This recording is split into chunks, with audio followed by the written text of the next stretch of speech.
Comment renforcer l'attention des élèves?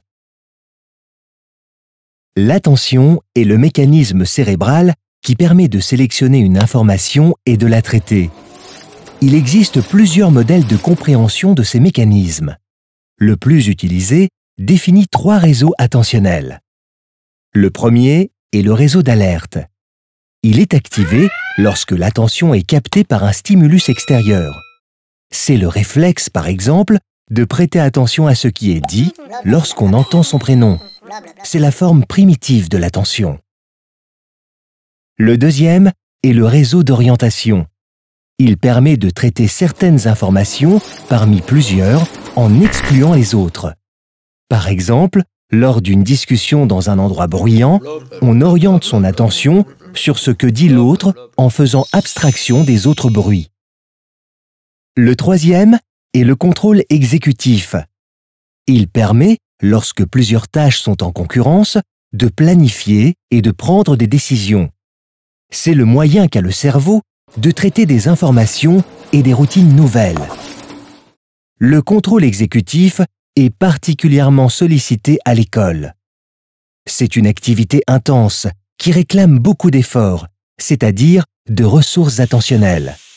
Pour pouvoir en libérer une partie, l'élève a besoin d'acquérir des automatismes. Ainsi, lorsqu'il apprend à lire, il doit d'abord être complètement mobilisé et réaliser des exercices d'entraînement qui sollicitent le contrôle exécutif. En passant par une série d'essais et d'erreurs, l'élève parvient à maîtriser le déchiffrage, c'est-à-dire la conversion graphème-phonème rapidement et sans effort. L'acquisition de cet automatisme permet d'économiser de l'énergie mentale et de dégager des ressources pour d'autres activités comme la compréhension. L'attention est donc quelque chose que l'on peut entraîner. Les enseignants peuvent orienter celle de leurs élèves en leur proposant un matériel attrayant mais non distrayant. Ils doivent également prendre garde à ne pas soumettre simultanément aux élèves 2 tâches qui ne sont pas encore autonomisées pour ne pas les placer en situation d'échec. Ils peuvent aussi directement les aider à développer leur capacité d'attention, par exemple grâce à des exercices qui reposent sur la pleine conscience, un moyen de focaliser son attention en la portant sur le moment présent sans jugement. Concrètement, les exercices proposent de se concentrer sur la respiration, les sensations, les émotions.